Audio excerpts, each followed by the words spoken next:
Si donner un conseil à un artiste héritier Watanabe, au Websénin, sur le plan d'organisation, il y a Stade des Martyrs, deuxième tour. Là, je dirais que le Stade des Martyrs est emporté à tout le monde.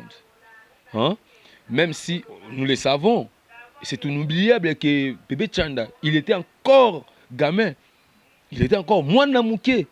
Oh, ouais, puis il Stade des Martyrs. À Tony Saka Yango. C'était sous la chaleur Yannin. Il y a succès dans à l'époque où Azaki y a Simba qui m'a qui va publicité. Papa n'est pas qui wana. Déjà, succès ils ont compté, il y a temps. Ils ont compté na organisation. Parce que si on a succès, il y a que succès ça ni ekulanda yo mais si on a succès te ekulanda ote. Que non il y a koluka que non ozala kaka na lolengi mo boye yo yebika ko bomelo comme ninga parce que peut-être que non il faut simba to ezana ba main noire o eza derrière yango. Étant journaliste et analyste, conseil nous ça na ba artiste na biso congolais na nengo moni 2022 lekeli toi na 2023. Vraiment conseil na pesa bango musique comme il passe papa. Musique ya lobby wana na lelo za ndenge moko te. Prévenez au moins la que non mutu abimisi pene loko boye lowa mutu lowa to mutu pene lowa papa chez pene beti pene loko boye mais jusqu'à là tu vas ka dynastie et ba ka peka kombe nini comment on appelle ça formule 7 bon po tala foko lo ba makambo formule 7 pene zo beta maya fali musique za passe musique est comme pene na terrain mon glissant quand tu viens il faut être fort chose forte, il faut appeler l'équilibre. Chose en équilibre, au kwei. Donc moi je dirais que non, tout ça la kabilo parce que naza musicien na bimisa la yoka. Il faut qu'au la moment il faut bimisa, il faut qu'au la stratégie ni na parce que chez les musiciens aujourd'hui il y a pas de stratégie. Stratégie ça sauté. T'as la fali. Abimisi non affiche il y a nini, il y a formé c'est le roi démon le quoi et le bisi non d'abord. Actuellement on a besoin de bonsoir boké le boza ça. Abeta mani na mo live ne mo boki mo bon ni mo boyana ya nzembo beta wa mo bébé GTJ wana o ça dit que non akata ngo boye bato ngite tinga motime ko nzembo wana fa bimba na yoka ndenge kuzala na kombe dako yebela nzembo ngo o ça dit que non abika ngo ça non grave mais ça bien da a ça la promotion et là ça bani ba stratégie ça le sous-souté et puis ba musicien ba komi na clip et na ba répétition déjà azo la qui sabino ndenge nini musique donc kala ko ka nzembo fali. Mais le ba maestro Fabro ba Robino Mundi déjà nzema ba bimisa bino na disque déjà azobi nango déjà ezobeta da ba millions de vies répétition pamba vous attendez que non so côté studio bimisa ngo ozo résultat ni mais résultat o lingo ko so yango na déjà personne na répétition il faut pas ça stage wana na ba manager bazato bazate parce que un manager alors bané que komeka ko tsango te bomba yango beta yango bimisa yango biye ba yoko ngana na mona te fallait bimisi répétition ya ilo ni mo boye o fa bimisa après to vana ga boye bloqué yé bloqué maman yebu mais bloqué na so la ndela ngoma baneko bina ngoda banakala baneko yemba ngoda banakala mais azeli abeta ngo bia bimisa ngo bato consommer ngo bango abimisa le mo bo na répétition et sali makelele mukolo yo ba normal résultat bien té bazongela loko ba wera bazaki na ba wato no vana ka bu kibuisa pipa bu intervention rapide bu so yeba sanga ba hôtel ngo makelele d'une manière langage na langage ne ba osela mais o eta que non réalisation to na ko zela ngo na nini na bafle c'est comme ça bazo no moi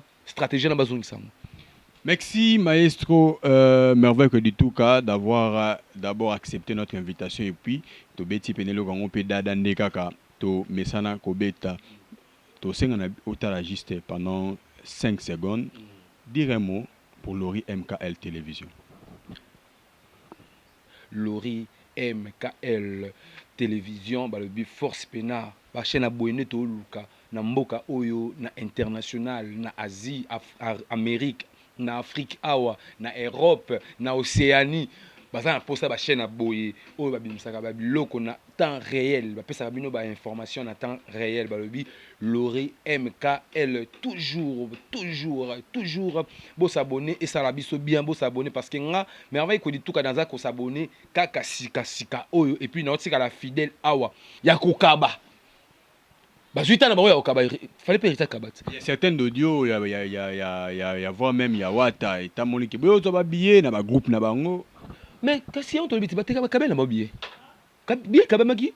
Même dans la sagi, na ba Kabel na billet, mais na boy na ko Kabel ko billet. Merci, bonne année. Na binonyo so oyo bo pesaka toujours confiance na Lori MKL Télévision, le bichen oyo. Et yaka toujours na makambo. Vous informer, c'est notre devoir. Mbote na bino nyonso partout dans le monde entier. Je vois directement Félix de Strasbourg depuis France. Bogara, ya famille, bonne année na yo, année 2023, année ya Makambo. Merci na Lionel Nkou Bakayor, 10 ans de pouvoir depuis France. Merci na batu nyonso bo pesaka confiance na Lori MKL Télévision. Bo s'abonner encore une fois de plus. Awa Makambo ezali awa 2023 to pesa toujours Makambo na musique boyebi très bien que na décembre eza ba générique belé bimi JB Piana zonga sur le marché Zebuka et Betty to yebi très bien que Maestro Fabrice abimisa kinyongo donc boyebi ndenge nini eza et salama ki bolelo na analyse na biso to ko beta siko to yeba na musique ya Congo eza ko kene ndenge nini biso awa ndenge na mesana koloba que tolingaka polémique ya buzo baté donc surtout ça là et loko to ça analyse photo dans la netre to ça ni pour ni contre to ça la makambo ezobetama toujours na terrain tu es très bien que ba musicien ebelé la minute oyo et comme il likambo stade des martyrs to mi tuna ba question to ebité pose à la grand na mboka na biso et sengeli toujours obeta stade des martyrs c'est ça pose à la grand il faut beta toujours stade des martyrs. Stade des martyrs, tout le monde appelle le nom les katouti na Fali Poupa, tout le monde né les kaki, héritier Wata, tout le monde né les kaki, malgré annoncé sur la 2023 faisons ce stade des martyrs, faisons un deuxième tour. En dehors de ça, Maestro Fabrice va lancer le stade des martyrs, faire gola na mois à juin à lancer il peut faut azinda na libulu eza ko mela pesa ko bimisa batu toza lelo na plateau les viesi kozoko depuis Caroline du Nord aux États-Unis. Bonne année na yo Achel Tsiri Milante sa avion de guerre balobi ma loboko trépied moto sala ramusala kitoko mon cordon merci na la patrona oya mona na raté la patrona balobi loboko pété maman sociale yepena solara très bien merci na Mira de mon cœur balobi Mira de mon cœur la patrona de son cœur donc yepena Mira de mon cœur merci na ba conseil merci na ndenge boya toujours ko soutenir Emmanuel Touji azala toujours en forme Mbote Maestro Mbote Emmanuel Touji ndeko na ngai bote na oyo azali na sima ya caméra wana wapi babengaka Achede Milantesa balobi toujours malgré ozwa kita ya ko présenter ngai te invité na yo mais ngai mona ko sala yango nazali merveille ko dituka maestro de la presse congolaise autrement dire je suis journaliste donc les loyo na kozala analyste na émission oyo ya ndeko na ngai Emmanuel Touji bongo wapi na profiter sur cette occasion ya kopesa mote na ngai na la patronne ya chaîne oyo malgré na yebi kombo te kombo nani Lori Mama Lori et pas wapi za kolanda biso depuis toujours États-Unis depuis États-Unis d'Amérique balobi 001 États-Unis d'Amérique Mama Lori la big salutation et pas wapi aux amis, je dis aussi un grand merci à vous tous qui êtes branchés afin de nous suivre à cet instant ici, car ce n'est pas si facile alors qu'aujourd'hui nous serons église au milieu du village. Donc, vous allez vraiment analyste moko intelligent. Donc, Tokoloba Oyo, Izali, Yasolo, Izali, Yasolo, ah oui, Olekate. Merci, Ndeko Emmanuel, toujours de m'avoir déjà donné cette invitation et de m'honorer sur ton plateau. Donc, c'est ça, Manloba Omoka Wayo. Merci, merveille que de tout cas. Merci, Ndeka Tolobi, maestro de la presse congolaise, ali journaliste. Tu es très bien qui est un journaliste, moi, tractation, on se comprend. Et Zande Bongo, tout banda d'abord analyse Nabiso. Bastigé Zali, moi 4, mais tout Megampeko, Bana, Oaliboso. Tu es très bien que dans le mois de décembre, l'actualité qui dominait sur le conseil à héritier Watanabe. Avant héritier, il y avait Fali Poupa. Maintenant, au vivre, événement Nami Balé. Parce que tu es peut-être il y a ranson, peut-être au monde a bilé les lots. Mais biso pena to vivre en haut, to arriver na kata ba stade d'après yo en tant qu'analyste na monde ndoulé. Différence ni entre les deux conseils entre Fali Poupa et puis Héritier Watanabe. Merci Ndeko Emmanuel toujours. Je pense que na kozala vraiment franc. Donc naza ni pour ni je ne serais plutôt non ni non pour aussi. Donc naza vraiment église au milieu du village ni na loba ki na annonce na ngai. Na banana Ndeko na biso Fali Poupa. Fali Poupa déjà au azali aigle to yebi babengaka numéro 1 ya musique ya Congo, la musique ya Congo là tikala lobaki non actuellement dans momentanément ils ont Fali ndaza ko planger likuboso likolo. Voilà, concert ya Fali Poupa ezala qui très bien, et les gars qui très bien malgré mais les gars qui très bien. Ceux qui batu baloba qui pour la organisation, tu as organisation, oh, il a fallu ça là qui organisation les qui très bien, tu as qui ngalo na kata stade de martyr, tout le monde le lingi ni ngai téléphone quoi qui, bah le côté là ngai téléphone, bah zong c'est ngai, c'est que oh non nous a déjà insalamable, donc c'est que ils a la raté. Ils ont raté dans le stade de marché, tu as match, tu as concert, tu as voir même campagne d'évangélisation. Oui, ça qui est non, tu as Nzambe, mi bazate, tu as Saint-Esprit, ok, le téléphone est et bungi. Mais dans le concert il a fallu tout ça qui tout le monde qui organisation, ils ont qui bien. Déjà concert il a fallu moi. J'avais embrassé le stade de martyrs, c'était vers 8h du matin. Vers les 8h du matin, moi j'étais déjà au sein du stade de martyrs. C'était pourquoi? C'était pour voir comment cet événement va évoluer ou va dérouler, s'il faut dire. Nazara Kiwana, j'ai vécu comment les gens ont déjà entré. Parce que dans la côté qui n'a pas fourni la portée. Mais dans la salle qui, en tant que journaliste, j'avais aussi mes droits, j'avais aussi mes cartes, ainsi mes autorisations, s'il faut dire, ce qui me permettait déjà d'être au sein du stade de martyrs sans avoir déjà présenté mon billet ou porte vraiment et fondamentalement officiellement. Dans les derniers cas, na ota la ndenge banani yike ba okota na kati ya nini ya stade de martyrs, le Warrior. Avant d'entrer, na côté na 8h, ba Warrior ba plein maintenant porte il faut quitter. Et lorsque ba to komi kokota na mwenda notre ba kota na zongi libanda na kepona ngake na te kota la concert hein, il faut to meka ko épingler place wana kine kota la concert ngake na ki musala. Voilà, tant que journaliste na kine ko sala analyse kine ko sala constant na ngai na koti na 8h na monde na stade des apilins ezanini vide. Et lorsqu'il va fongola qui va portail il y a stade tu as commis kokota na bimi les sous na 11h na bimi na stade de martyr parce qu'il y avait j'avais le droit d'entrer et de sortir de réentrer encore na bimi libana na moni pena plein na erni déjà na 10h du matin na bimi na moni plein il y a dégâts na zongi sous na kata stade na moni déjà que non tonton qui n'est pas 11h déjà na C il y a stade de martyr na gradient à C na premier niveau toloba premier niveau non et na premier to zaka na niveau mo na stade wana ba binga rez-de-chaussée na habité na rez-de-chaussée déjà ba tondaki ebele là to zaki na 12h du matin na koti na mati likolo ba gratter likolo na premier niveau na tali stade mon cher je dis est-ce qu'il fallait osani à côté de ce stade oyo mon cher na yoki vertige na bi bon obi mal sous te na vandi na moni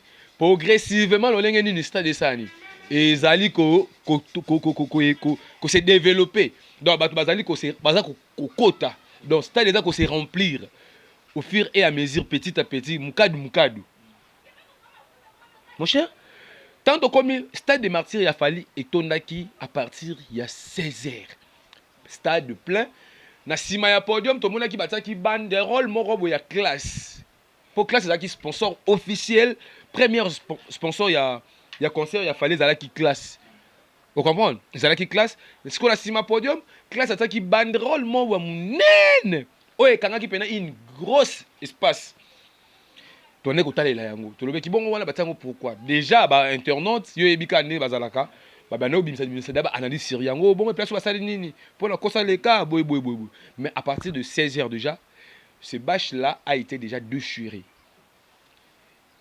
Les bâches est devenir invisible parce que le stade a été vraiment rempli par des personnes.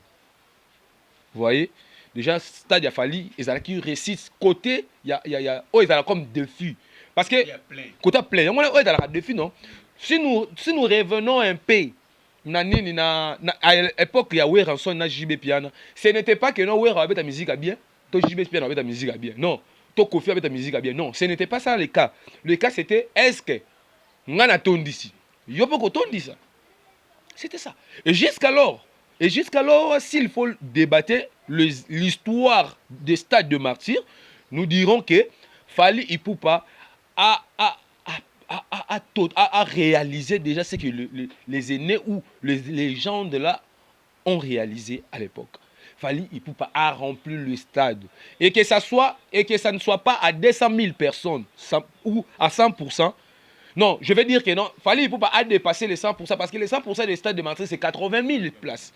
Or lui il a dépassé des choses, des bornes, s'il faut dire.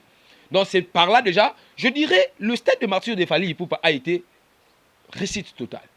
Alors pour pour nous la clair, au PS déjà place wana obike et pas Fally Ipupa stade des acquis déjà plein catégoriquement au moni tout le monde qui ne les acquis. Alors pour l'héritier Watanabe. Oui. Pour l'héritier Watanabe, pour l'héritier Watanabe, c'est que nous devrons retenir d'abord et que héritier Watanabe, il a encore 7 ans de carrière avec des albums.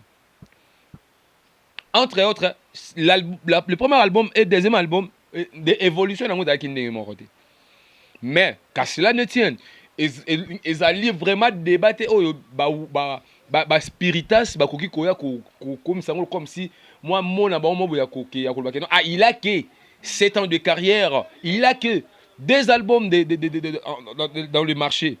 Werenson, là maintenant je reviens aussi sur Werenson, qui est déjà entre autres son père spirituel dans le langage musical. Werenson, il n'attendait pas d'avoir intervention rapide, solo là bien, kunini à laquelle elle est, kunini intervention rapide. Donc l'album pour venir réaliser le stade de martyr. Il suffit seulement intervention rapide. Déjà, oui, Ranson a salé qui nini, à Tonisaki stade de martyr. À Tonisaki stade de Elboso, oui, Ranson, oh, Babil Mati, Nani, Balata Kaba Nini, Bakimono. Oui, Ranson, il avait combien de temps de carrière? Il avait combien des albums? Pour être bref. Voilà, pour être bref, déjà, ils ont débattu pour Nakikolobake héritier. Il a réalisé que 2 albums avec 7 ans de carrière. Parce qu'aujourd'hui, Fabregas, il peut venir aussi à Betty Poto Tolobani. Dans le but bon côté, mais dans le but supposons. Fabregas a besoin de Betty Poto. Et on a fait rigoler à Betty Poto Tolobani. Bon, non. Parce qu'aujourd'hui, on dit que non, Nani a dit 6%. Et oui, 60% Yanine, 60,5% Yanine. Il y a récit, il y a côté plein, n'est-ce pas? Fabregas a combien des albums, plus de 10 ans de carrière. Donc c'est que, entre autres, ceux qui vont défendre héritier Watanabe, voilà ce que moi je vais dire. Héritier Watanabe, il n'a pas vraiment, c'est trop français, hein? Héritier Watanabe a sali penzate organisation. Quand on parle d'organisation, tout le monde a échoué sur le plan organisation. Voilà. Fally Ipupa, tel makamwa salaki. Abandaki déjà ko nini kolobela stade de martyr. Abandi kolobela stade de martyr depuis alobela ngo bazo créer lango ba actualité à tout moment, bazo créer lango donc et là on a actualité. Mais ce total n'est pas héritier tout le monde. Il y a un moment où héritier dans un concert le 25 décembre, mais dans l'actualité il y a concert exacté. Tout le monde toye na temps ya promotion. Héritier il n'a pas eu le temps de faire la promotion. Il y a stade de martyr na Tembe. Pourquoi? Héritier Watanabe, il avait 100% sûr. Il avait la confiance en soi. Il avait la détermination, entre autres, de dire que non, il avait des personnes derrière lui. Parce que lorsque Héritier Watanabe va dans le bani, alors que non, stade na toyebi va jana ndenge kenaga. Ils confiance en l'idée par eux pour mon avis Jiba dans la Simanae, ouais dans la Simanae. Aïe, bah tu vas soutenir rien.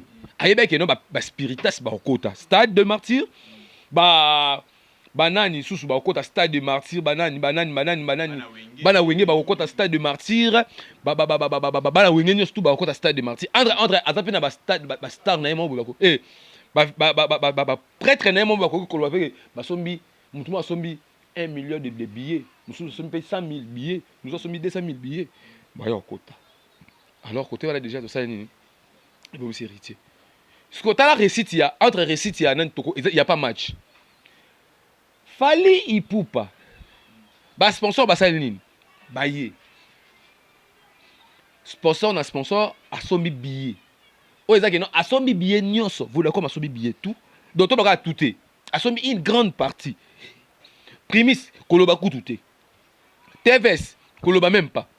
Marsavko ba kabela biso ba ki imagine ba na ba ni ya incertitude wana. Ba ki sena ya bangungi wana. Ba ba soma bien na bango. Ba bandisi ko côté kango.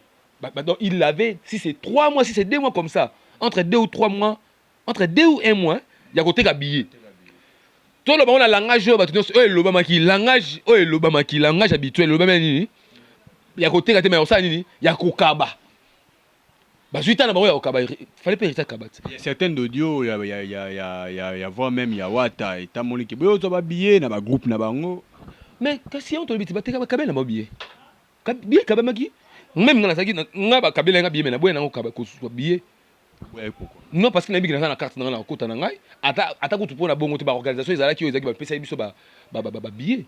Mais pour un certain moment, porte un peu à stade au fond. Oui. Non, là, on a pas ça, il y a kokaba. Fali abimisa ba billet na été boye akabi ba billet té.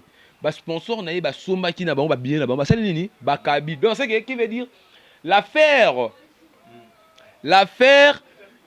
ya kokaba billet et état là qui fali pour pater.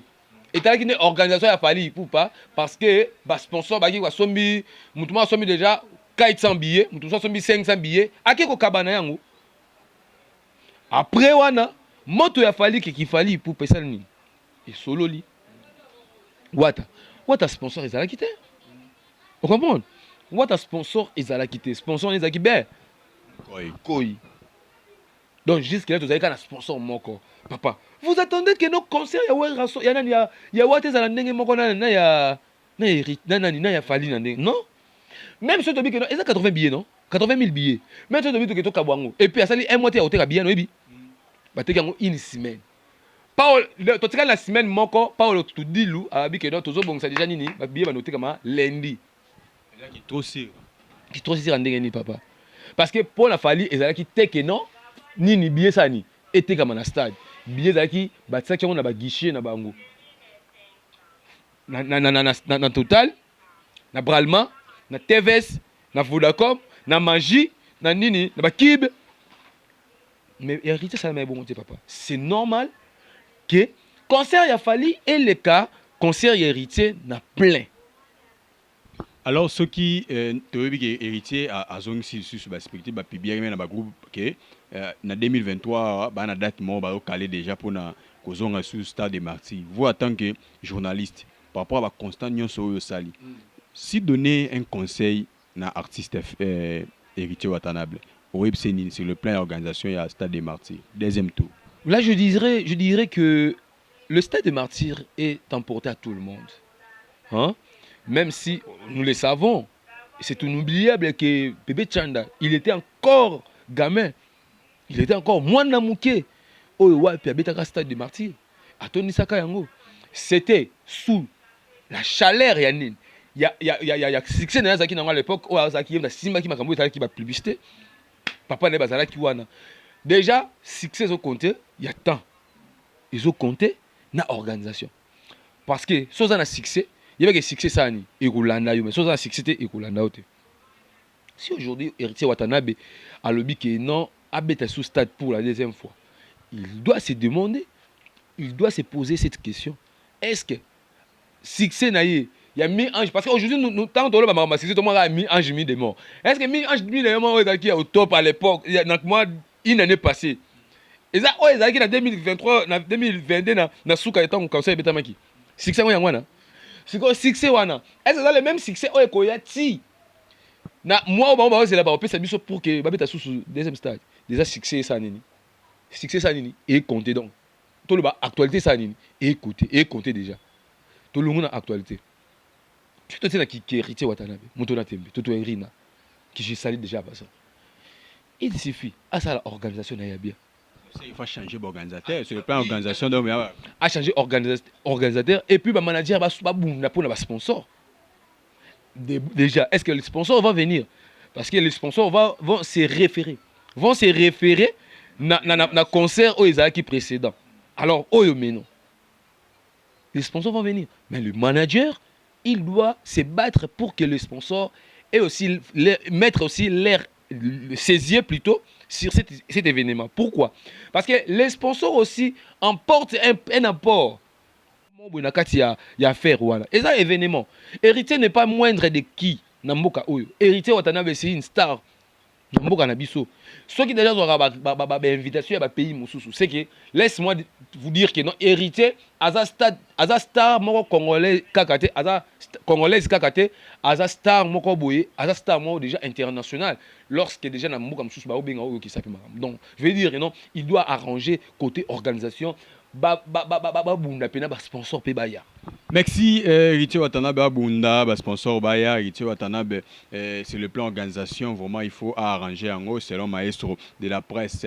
Tout le monde très bien que ba fiche les allées belé 2023 au concert et tout et faire égol annoncé déjà en juin et maestro Fabregas dernièrement a aussi collègue en émission et pas le bi, ce que tu ba vieille, ba grand prêtre ba fali poupa. Baloba qui ba vient biso ya kalana bazalaka na bilamba et puis na musique. Yepé blo wan zazana annoncé déjà stade de mars 2023 au Kiko au moment où on est en Ligue 2023. Comme je viens de dire, bref.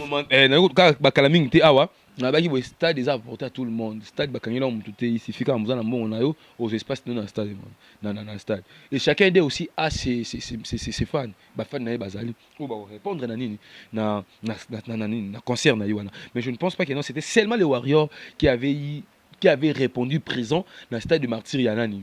Il a fallu Ipupa. Alors pourquoi pas pour Maestro Fabro? Maestro Fabro, organisation à Salamondeni. Est-ce qu'il faut cela seulement pour prouver aux gens que non? Moi aussi je suis Fabregas, je suis capable de faire ça. Il y a ça, comme un stade de Martyr. Oui, en soi, pour un stade de Martyr, c'est qui n'a pas outana, bakabwana, azana succès à moto, wala oui, bakabwana jibe, toi ça ni, baya. Fali, azana ba succès n'a déjà au koto batu baya. Hérité, tu évites de Gourou Gombe. Maestro Fabre. Et ça, combat, juste souhaiter toujours que non, résister à la positive. Décembre, tu que non, formule c'était Bimaki. Décembre, tu très bien que Zebou Kajibem Piane Bimaki, Nyongo ya Maestro Fabregas. Au moni bagéné gandéni. Bagéné qui est bien. Bagéné qui est bien, mais au Bossani Moutumoko. Kombe. Ouais, Kombe. Au Bossani Kombe. Et ceux qui est bien, JB Penezo qui est bien, mais Kombe Pena, c'est bon. Lobby pe na yoka ki Fabregas na pesa moi tourne moni na yoka pe Fabregas azo beta sauf que côté tombe ba générique hein mais côté la merveille du cap la merveille El Maravilloso de Pepe de World El Matador El Fantastique El Professeur Fali poupa faut pas bon ça côté générique mais ba générique me sous là la kombe c'est bon nani maestro Fal pe nyongo pe c'est bon papa JBP aye lisusu abundisi pour dissiper na ndenge na c'est bon JB retourne na moto moto pas ndenge to yeba pena jibe wana mais ayi na ekaka nde akoti na ekaka na jango atiki même wera atiki wera ndenge nini wera ça na l'hôtel na terrain ba otika wera soki ah hôtel ko bina awa protéger base obina ki ngote partout dans nos qui ne demande tout qui protéger base yango ne bima ki ti wera bimisi elzo elom susu te so bina wera bimisi elom susu ndenge to yeba ki non wera so ba ki nde na jibe piana. Affaire la dynastie, premier volume, deuxième volume. Tu as vu très bien que moi, cette tractation est entre Céléo, Bill Clinton, Bill Clinton, et un crime soit à bord qui a une dynastie, mais abîmé à casser les générique qui n'a eu. Aucun chamon lobanini, n'ande au monde parce que mon a sali bonne fois on a fait la bengi bango, banama iboya tout ça les boy.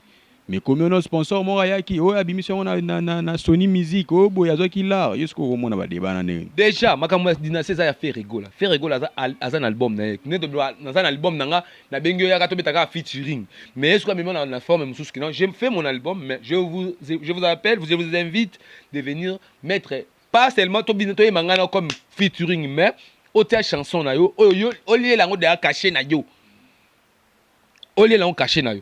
Donc, s'il y aura des concerts, dans nos bégayo, on va dire que nous avons un yo, on va dire donc, dans contre, il y a dynastie. Mais, na wengene qui bonga et les kimingi, qui bou 12 et les kimingi. Et là, on a dit qu'il faut pas l'oublier, 12 wana, il y a un ça qui fallait dans la makasi. Vous comprenez? Qui wenge wana, il y a ça qui fallait dans la nini fort.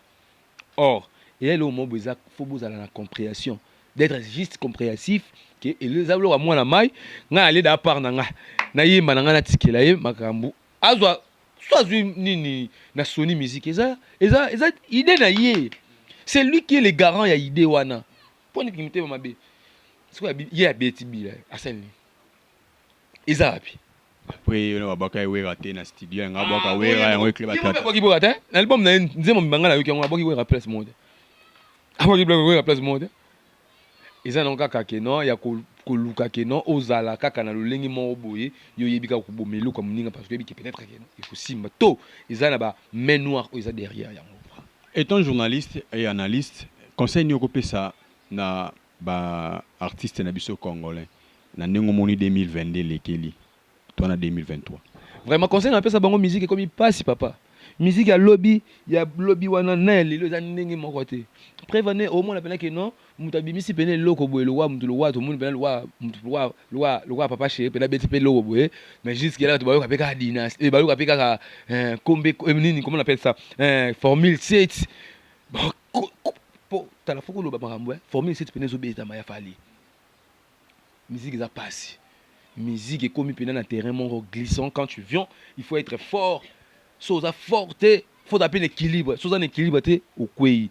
Donc moi je dirais que non tout ça la kabilo parce que naza musicien na bimisa la yoka il faut kota la moment il faut bimisa faut kota la stratégie ni na parce que chez les musiciens aujourd'hui il y a pas de stratégie ça sauté tala fali abimisi non affiche ya nini ya formé c'est le roi des molles et le bisi non d'abatu actualité on a boye mutambo so aboke lo boza sana